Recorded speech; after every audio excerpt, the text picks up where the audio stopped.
आप लोगों के इतने कमेंट्स आ रहे थे ना कि सर कोई टेस्टी डिफरेंट और जरा न्यू स्टाइल में ब्रेकफास्ट रेसिपी दे दें, तो मैंने सोचा क्यों ना अपने प्यारी सी ऑडियंस की फरमाइश को आज ही पूरा कर दिया जाए। क्योंकि आज मैं आपको बनाऊंगा मेरा मतलब है बना के दिखाऊंगा जरा डिफरेंट स्टाइल, जरा वक्र स्टाइल के साथ ही नाश्ता। टेस्टी मैं कहता हूँ आप इसका जरा नहीं छोड़ोगे, सारा खा जाओगे। देखिए होती वही चीजें अंडा दूध ब्रेड, लेकिन असल चीज होती है उसकी टेक्निक, बनाने का तरीका। जरा सा तरीका चेंज करने से ना टेस्ट कहां से कहां निकल जाता है। ये एक वायरल ब्रेकफास्ट रेसिपी है, लेकिन जब इसको मैंने अपने स्टाइल में बनाया ना तो भाई साहब इसका आखिर लेवल का टेस्ट निकल के आया। अभी मैं बनाता हूं ना तो आप वीडियो को आराम से बैठ के एंड तक देखना। चलो फिर तो भैया एंड भाभी, अंकल एंड आंटीज, सुबह सुबह का टाइम है और मैं पी रहा हूँ गर्मा गर्म लेमन हनी वाला कहवा। और गर्मा गर्म पीने से मेरी सारी लैंग्वेज ही सड़ गई है। अब अगर अल्फाज थोड़े आगे पीछे हो तो यार एडजस्ट कर लेना, ठीक है। तो सबसे पहले हमने एक खूबसूरत सा बाउल ले लिया, उसके अंदर हमने रख दिए जी 4 स्लाइसेस ब्रेड के। ठीक हो गया। अब इसके ऊपर हमने दूध डालना है और दूध मैं तकरीबन आधा कप डालूंगा, लेकिन जरा वक्फे वक्फे के साथ। तो पहले थोड़ा सा दूध इसके ऊपर डाल के इसको थोड़ी देर के लिए आपने छोड़ देना है। वो जो दूध था वो ब्रेड के अंदर अब्जॉर्ब हो जाएगा, नीचे तक चला जाएगा। उसके बाद आपने मजीद दूध डालना, मतलब टोटल दूध हमने आधा कप डालना है, लेकिन वक्फे वक्फे से। ये दूध डाल के भी आपने थोड़ी देर के लिए, सिर्फ कुछ चंद सेकंड के लिए आपने छोड़ देना है और दूध के साथ हमारी जो ब्रेड है ना वो सारी सॉफ्ट हो जाएगी। तो जब ये सॉफ्ट हो जाए फिर आपने फॉर्क ले लेना है, या कोई और चीज भी आप ले सकते हैं। तो अच्छी तरह से आपने ब्रेड के चारों स्लाइसेस को ना मैश कर देना है। बेहतरीन तरीके के साथ आप मैश करें, जो इसको किनारों वाली साइड है ना वहां से भी मैश करें, ताकि क्योंकि वो साइड थोड़ी सी हार्ड होती है ना, तो उसको भी अच्छी तरह से करें। और करते करते अगर ये ड्राई महसूस हो तो 1-2 चम्मच दूध आप मजीद शामिल कर ले, ताकि ये प्रॉपरली ना इसका अच्छे से एक मैश तैयार हो जाए। बस इस चीज का आपने ख्याल करना है कि ये जो मैश तैयार होगा ना ये ड्राई भी ना हो और बहुत ज्यादा वेट भी ना हो कि इसके अंदर दूध भागता फिर रहा हो। ये देखें मैं आपको दिखाता हूँ, ये इस तरह से हमारा मैश जो है तैयार होगा, ना बहुत ज्यादा ड्राई है और ना बहुत ज्यादा वेट है। इसको अब रख देंगे साइड पे और अब चलते हैं प्रोग्राम के बकिए से की जानिब। अब यहाँ पे हमने एक खूबसूरत सा बाउल ले लिया है और उसमें सबसे पहले हमने शामिल करने हैं अंडे। हम शामिल करेंगे इसमें 3 अंडे।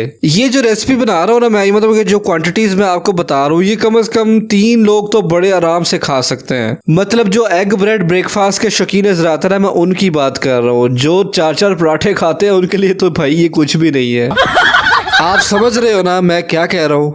बस सही है, देखी जाओ। फिर इसमें हमने डाल दिए हैं 3 अंडे। अब हमने करना ये है कि एक चम्मच ले लेना है और इनकी जो जर्दी है ना वो निकाल के सेपरेट कर लेनी है। अच्छा यार, आप सब लोग मुझे कमेंट करके जरा ये तो बताएंगे ये अंडे की जर्दी को इंग्लिश में क्या कहते हैं? सब लोग लाजमी कमेंट करना, ठीक है। मैं आप सबके कमेंट्स का बड़ी बेसब्री से इंतजार करूंगा। ठीक हो गया। तो ये देखिए अंडे की जर्दियां बड़े आराम के साथ हम लोगों ने सेपरेट कर लेनी है। 2 मैंने निकाल ली है, तीसरी जादू के साथ गायब कर देंगे। चले जी, हो गया हो गया हो गया। अब इसमें हम बाकी चीजें शामिल करेंगे, जिसमें सबसे पहले बारीक बारीक चॉप की हुई हमने गाजर शामिल करनी है, तकरीबन 3 टेबलस्पून। ये जितनी क्वांटिटीज में बता रहा हूँ ना इतनी फॉलो करनी है आपने, ठीक है। और हाँ, अगर वैसे ज्यादा बनाना है तो फिर उस हिसाब से क्वांटिटीज को आप मल्टीप्लाई कर लेना। उसके बाद इसमें हम शामिल करेंगे तकरीबन 1.5 टेबलस्पून स्प्रिंग अनियन, जो हरा वाला पार्ट होता है ना वो काट के हमने इसमें डालना है। और उसके साथ ही जी ये आगे तकरीबन 1 टेबलस्पून बारीक बारीक चॉप करके ना शिमला मिर्च इसमें डाल दीजिएगा। और अब उसी तरह से बारीक चॉप करके हमने जो स्प्रिंग अनियन का जो व्हाइट वाला पार्ट था ना, प्याज का जो व्हाइट वाला पार्ट होता है, वो भी हमने 1 टेबलस्पून छोटा छोटा काट के बारीक काट के इसमें डाल देना है। उसके बाद थोड़ा सा हरा धनिया ऐसे ही स्प्रिंकल कर देंगे इसके अंदर। अब बारी आ गई, इसमें कुछ स्पाइसेस शामिल करेंगे, जिसमें सबसे पहले जाएगी कुटी हुई लाल मिर्च, मतलब कि दरदरा मिर्च भी जिसको कहते हैं, तकरीबन 1 टीस्पून इसमें डाल देंगे। और उसी हिसाब से इसमें हमें 1 टीस्पून नमक भी शामिल कर देंगे। और अब ये आ गई जी काले मिर्च का पाउडर, तकरीबन ½ टीस्पून इसमें डाल देंगे। ये सही टेस्ट को डेवलप करेगी। और अब मैं इसमें डालूंगा ऐसा सीक्रेट जो आपकी पूरी रेसिपी का टेस्ट जो है ना वो आसमान पे ले जाएगा। ये आ गया जी चिकन पाउडर, तकरीबन ½ टीस्पून के करीब इसमें हम चिकन पाउडर डाल देंगे। फिर देखना इसका जादू। क्या नहीं है तो मंगवा लेना।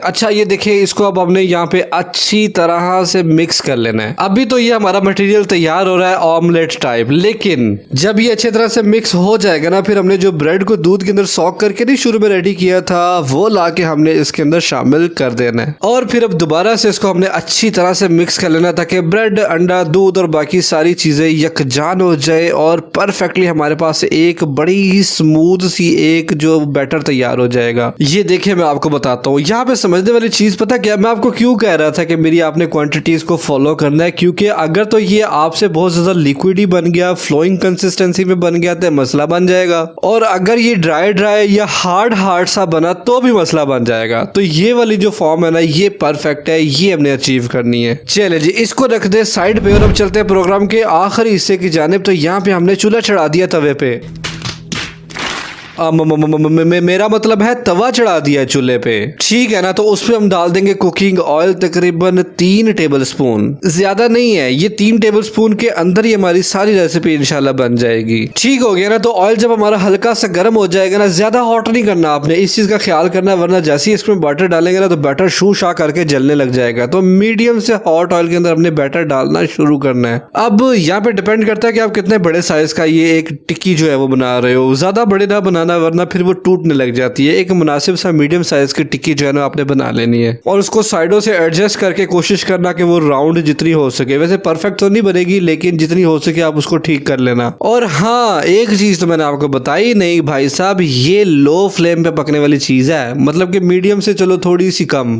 बिल्कुल लो भी नहीं कि वो बंद ही हो जाए, ठीक है ना। तो तकरीबन मीडियम से लो फ्लेम पे ये रेसिपी बनेगी। अब हमने जो जर्दियां निकाल के रखी हुई थी ना, जिसकी इंग्लिश मुझे आपने कमेंट करके बतानी है, वो एक आपने जर्दी लानी है और प्यार के साथ यहाँ पे रख देना। लो जी हाजी साहब, इतना ही तो काम था। अब ये जो साइडों पे ऑयल है ना, ऑयल को हल्का हल्का छींटे उड़ा के जर्दी के ऊपर डालेंगे ना, तो जरा वो पक्की हो जाएगी। उसके बाद इसके ऊपर लगा देंगे ढक्कन, और ढक्कन लगा के आपने सिर्फ इसको 1 मिनट देना है, ज्यादा टाइम देने की जरूरत नहीं है क्योंकि ये बहुत जल्दी पकने वाली चीज है। ले जनाब, 1 मिनट के बाद जब हमने ढक्कन को उठाया तो इसको नीचे वाली साइड तो माशाल्लाह परफेक्टली पक गई है। अब हमने एहतियात के साथ एक चम्मच के साथ ना इसको उल्टा लेना है, उल्टा लेंगे तो जर्दी इसकी टूट जाएगी, खैर है कोई मसला नहीं, उस बेचारी ने पिस के टूटना ही था, लेकिन आपको टेस्ट पूरा देके जाएगी। और ये वाली साइड देखिए कितनी प्यारी कलर जो है इसका आ गया है। अब जो जर्दी वाली साइड है उस साइड से भी इसको हमने थोड़ा सा ना पका लेना है, लेकिन अब ढक्कन देने की जरूरत नहीं है, ये ऐसे ही पकेगा इंशाल्लाह। और इस पॉइंट पे क्या लेवल की खुशबू आपके किचन से आ रही होगी, मैं कहता हूँ आपके पीछे बच्चों की लाइन लग जाएगी जो प्लेटें लेके खड़े होंगे। बस तकरीबन 1 मिनट ही आपने जर्दी वाली साइड को भी पका लेना है, उलट पलट करके देख लेना, जब दोनों साइडें अच्छे से रेडी हो जाएगी चिमटे की मदद से आपने इसको निकाल लेना है। और ये जो ऑयल बचा है ना, इसी ऑयल में आपने बाकी जो हमारा मटेरियल है इसी तरह से आपने वो भी रेडी कर लेना है। लो जी हाजी साहब, इसको खूबसूरत सी प्लेट के अंदर निकाल लेंगे। ये 1, 2 और ये छोटा हमारा तीसरा भी आ गया है। अच्छा यार, अगर हम इसको नाम दें तो आपके ख्याल से इसको क्या नाम देना चाहिए? मेरे ज़हन में तो कुछ पैनकेक टाइप की कुछ चीज आ रही है, इस तरह का कुछ नाम मेरा ख्याल होना चाहिए। आप मुझे कमेंट करके बताओ इसका नाम क्या रखें। ये देखिए, इसको सेंटर में से आराम से कट किया तो माशाल्लाह सुभान अल्लाह, मैं अपने सोने परवरदिगार का लाखों करोड़ों दफा शुक्र अदा करता हूँ कि इतने मजेदार और यम्मी यम्मी खाने उसने हमारे नसीब में किए। इस ब्रेकफास्ट को आप केचप के साथ सर्व करना, मैं कहता हूँ मजा ही आ जाएगा। क्यों आ गया ना मुंह में पानी, इसका टेस्ट इतना जबरदस्त है ना, और ये बड़ा सॉफ्ट सा तैयार हुआ है, बहुत ही आखिर लेवल का, आपने पहले कभी नहीं खाया होगा। इसकी लुक पे ना जाना, ये बहुत टेस्टी है। एक दफा आप बना के खाओ, फिर मुझे कमेंट करके बताना कि आपको ये कैसा लगा। मैं मिलूंगा आपसे अगली एक और किसी बहुत ही जबरदस्त रेसिपी वीडियो के साथ, तब तक दुआ में जरूर याद रखिएगा और मेरा इंतजार कीजिएगा यार। अल्लाह हाफिज।